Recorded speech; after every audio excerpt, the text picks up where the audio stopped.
你中意飲茶咩？每日朝早習慣性咁喺廚房攞起個紫砂茶壺，打開茶葉罐，將個餅結成硬塊，表面甚至帶住少少白毛嘅所謂10年陳年老普洱葷碎放入茶壺，滾水一沖，沖出嚟嘅茶湯黑囉囉，濁到死，表面仲浮住一層油囉囉嘅薄膜，茶杯邊留低一圈點，洗都洗唔甩嘅黃黑色茶漬。你係咪以為呢個就係正宗陳年老普洱嘅味道啊？仲有你買嗰包標榜清熱解毒嘅特級菊花茶，打開包裝，啲菊花黃到反光，香氣濃烈到甚至有啲害味。我話你知啊，快啲掉咗佢啦，小心搞到食物中毒入急症。你一直飲落肚嘅根本唔係茶，而係用化學藥劑整出嚟嘅催命符。明明只係想簡簡單單沖杯茶，養生提神，明明我哋已經使咗好貴嘅價錢去買包裝最靚、名氣最大嘅極品名茶，點解偏偏買唔到真正心水嘅好茶？我話你知啊，嗰個古色古香嘅茶葉包裝背後隱藏住駭人聽聞嘅秘密。如果你遇到下邊3種茶，千祈唔好買。無良商家將佢哋包裝到金玉其外，專門呃你哋呢啲唔識貨嘅人。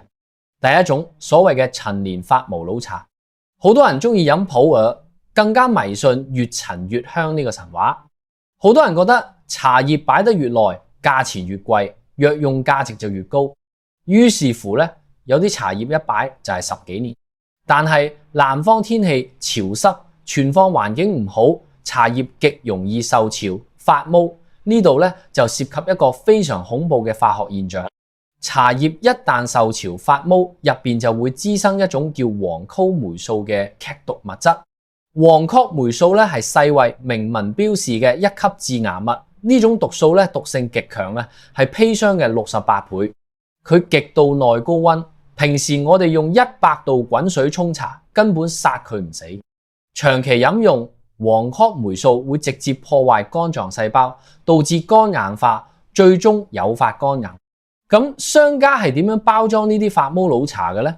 佢哋會將倉底發毛甚至生蟲嘅黐火爛茶重新放入焗爐烘乾，辟走部分表面嘅霉味，然後用重型機器壓實成一個個茶餅，再印張古色古香嘅包裝紙，寫住30年野生老班章，賣幾千甚至過萬蚊一餅。你聞到嗰陣霉味，佢哋就會偷換概念。你話呢啲叫陳香、藥香，你以為自己飲緊歷史嘅沉澱，其實你飲落肚嘅係致命嘅霉菌啊！真正陳化得好嘅老茶，散發出嚟嘅係一種好沉穩、淡淡嘅木香、棗香或者純淨嘅陳年香氣，聞落去喉嚨係舒服嘅。如果你將個鼻湊埋去茶餅度，深呼吸，即刻聞到一陣好似落雨天蝦咗好幾日冇洗嘅臭衫味。坑渠嘅霉味，甚至有陣駝鼻嘅酸口味，即刻掉咗佢。正常嘅老普洱沖出嚟嘅茶湯，應該係好似紅酒咁紅潤透亮、晶瑩剔透嘅。如果茶湯好似泥水咁濁，表面仲浮住一塌塌嘅油膜，甚至茶湯邊緣有白色嘅懸浮物，呢啲就係黃曲霉菌繁殖嘅證據。快啲將成個茶餅掉落垃圾桶，記住。命仔最緊要，千祈唔好肉痛啲錢。第二種，外表光鮮亮麗嘅硫磺染色美顏茶，你平時去海味鋪或者茶莊買綠茶或者菊花茶，係咪覺得顏色越鮮豔、越翠綠或者越金黃就代表越新鮮？如果你咁諗，就正中商家下懷。茶葉採摘落嚟之後，經過加工同存放，葉綠素會自然氧化，顏色一定會變暗變黃啦，呢個係無可避免嘅自然規律。但係為咗令嗰啲次等碎茶或者擺咗好耐嘅陳年舊茶賣到個好價錢，無良工場會動用一招邪惡魔法——硫磺熏蒸。工場會將一堆劣質茶葉擺喺密閉空間，下面燒工業硫磺。硫磺燃燒產生嘅二氧化硫氣體會將暗沉嘅茶葉瞬間飄到鮮豔奪目。綠茶變到翠綠到反光，紅茶變到紅潤通透，菊花變到金黃耀眼。同時佢哋仲會狂噴各種化學香精，令嗰啲茶葉聞落去有一種妥鼻嘅極度濃郁嘅假香甜味。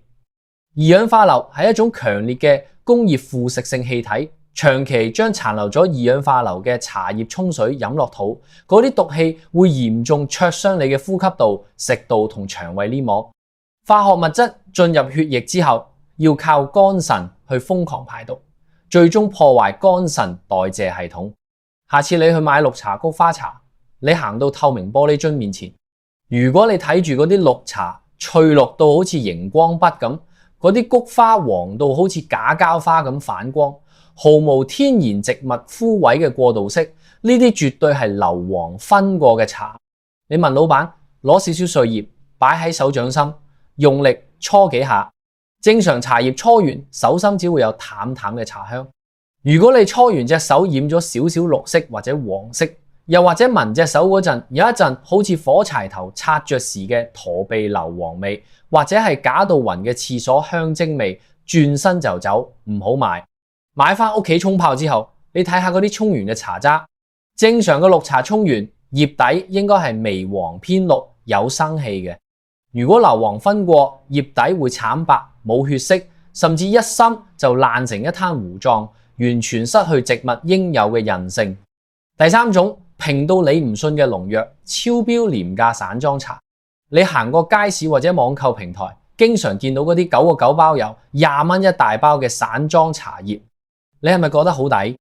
我同你計條數，一斤真正安全嘅茶葉，由茶園人工除草、捉蟲、人手採摘嫩芽，再經過殺青、揉煉、烘焙等多重工序，成本絕對唔低。嗰啲平到離譜嘅茶葉根本唔係種出嚟嘅，係噴出嚟嘅。為咗極致壓縮成本同提高產量，劣質茶園咧會使用大量劇毒農藥去殺蟲同催生，而且佢哋完全無視官方規定嘅農藥安全間隔期。今日噴完劇毒農藥，聽日就直接採摘落廠加工。呢啲茶葉表面佈滿洗唔甩、沖唔走嘅高濃度農藥殘留。農藥係脂溶性或者水溶性嘅，滾水一沖，毒素全部溶解喺茶湯入邊。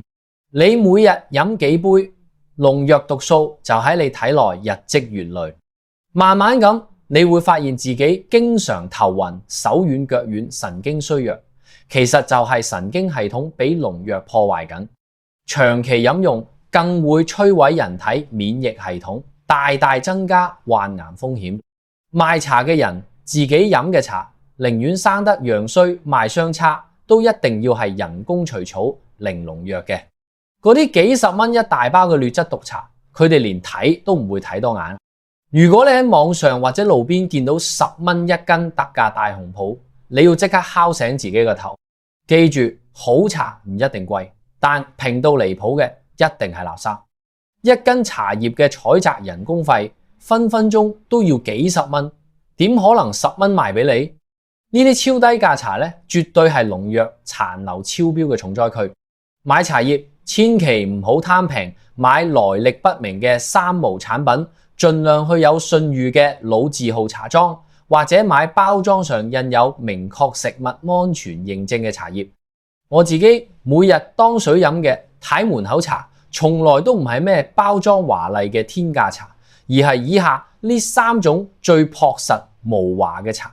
第一款綠茶，只要顏色自然偏黃綠，葉片完整，聞落去係天然豆香或者栗子香就係好嘢。綠茶富含茶多酚同氨基酸，抗氧化能力極強，提神醒腦。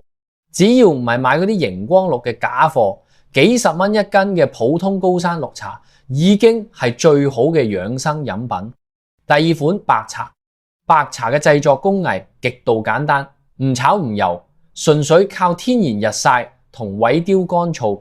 因為工序少，根本冇空間俾商家加添加劑或者造假。3年左右嘅壽微，茶性溫和，唔傷胃，退熱降火一流。只要存放得好，唔發毛，呢個就係大自然最純粹嘅恩賜。第三款清香型茉莉花茶，好多人誤會茉莉花茶嗰啲香氣係假香精，其實真正嘅茉莉花茶係用新鮮茉莉花一層層將茶葉引製出嚟嘅。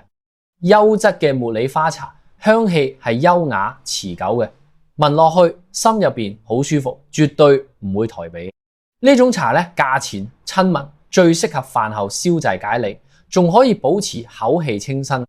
飲茶本來係傳承咗幾千年嘅修身養性文化，一壺好茶可以洗滌心靈，但一壺毒茶可以摧毀一個家庭。無良商家為咗暴利，用黃曲霉素、二氧化硫同劇毒農藥，將養生嘅茶葉變成謀財害命嘅毒藥。我哋作為消費者，一定要金睛火眼，唔好俾無良商家呃到。記得留言話我知，我哋下集見。